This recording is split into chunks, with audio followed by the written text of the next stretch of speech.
Hello, and thank you for visiting Leezah's Lair. I hope that this is not your first time at this channel, but if it is, welcome. If you are returning, thank you for returning. And I hope that 2019 will be a lot different and a lot better than 2018 has been for you. This video is about a documentary that appeared online last year, and it was about the second life experience for those who have, quote, disabilities. And I put that in quote because I think there's other terms that are actually more appropriate to use. You can say other abled. You could even say physically challenged, but that really doesn't encompass people who may not have a physical challenge but may have um, a personality disorder or a mental illness that they're treated for or something like that.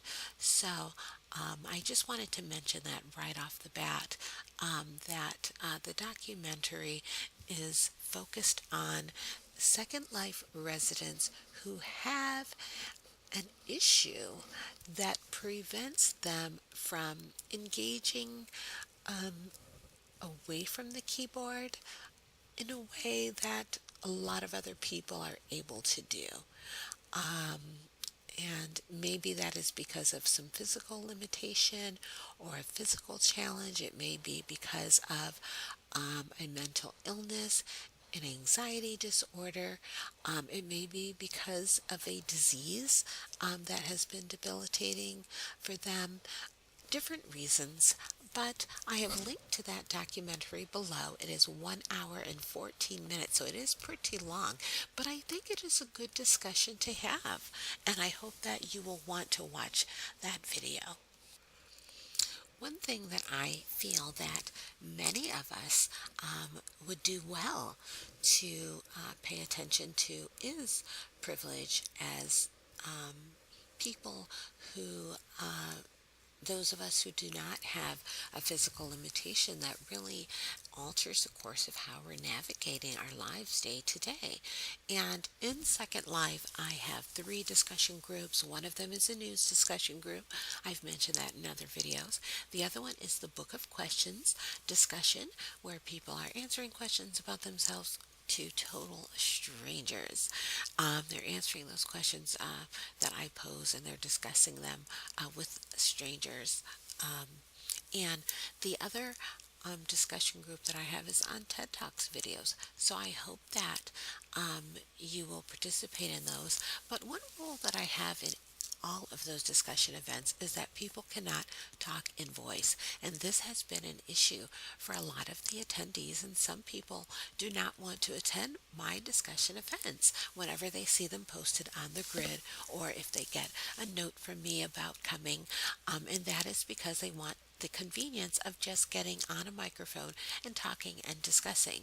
And I understand the convenience and ease of that, but the bottom line is that there are other people who are in the Second Life community who are hard of hearing or have no hearing at all, and that completely excludes them if this event allows people to talk on voice. And then sometimes people have said, well, at the beginning of the event, why don't you make an announcement and ask, is there anyone here who is not able to hear? And if everybody is hearing, then we should be able to use voice. And my response to that was no, because someone may show up after the event starts, and it is very awkward for everyone to suddenly be told not to speak in voice anymore when they've already been doing that. And then it just makes it awkward for that person. Or does that person have to make an announcement? Oh, I'm here now. And is there a conversation going? Because, I cannot hear, and they won't even know that there is one going. It just makes for an awkward situation. And so I thought, no, that's not an option either. People do not have to declare to everyone at the event. We're just not going to have voice chat at any of these discussions. Everyone can type or people who just really don't want to type can always try to investigate if there are any voice to text apps that will work in Second Life in local chat.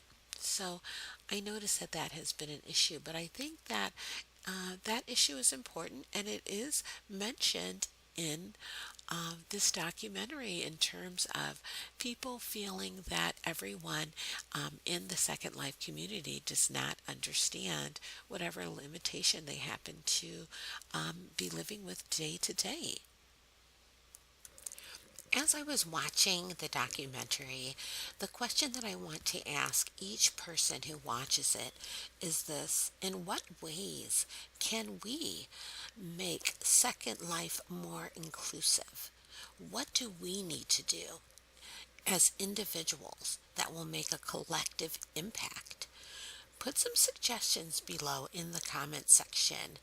And don't be vague and just say, oh, be more compassionate. What does that mean? What does that look like day to day when you're at a sim, when you're engaging with people, when you're opening up conversations? I would just estimate that in the almost 7 years that I have been part of Second Life, that I would estimate that maybe 1/4 of the residents may have a physical challenge that has impacted how they live day to day away from the keyboard, or a mental or emotional disorder. And I'm using that word disorder in quotes, meaning that there's probably another term to use that would be even better. And I would say 1/4 of the residents would have that. That type of situation that substantially impacts the way that they live their lives day to day away from the keyboard. So, what can we do? Put those suggestions below. Also, as you watch the documentary, I hope that you will also y- start putting comments below, even as you're watching it, of what some of your reactions are. And if you've already watched it, then rewatch it, just to kind of refresh your memory in terms of some of the comments that were made, and how you were triggered. What thoughts came to your mind as you were watching it. I certainly look forward to hearing that from each one of you.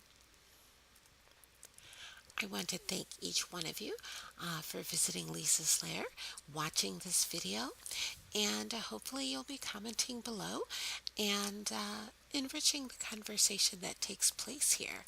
And please feel very welcome to make suggestions below on future topics. If there are other documentaries pertaining to Second Life specifically, or pertaining to virtual spaces generally, please link those documentaries in the comment section, and maybe we can discuss those also in a future video.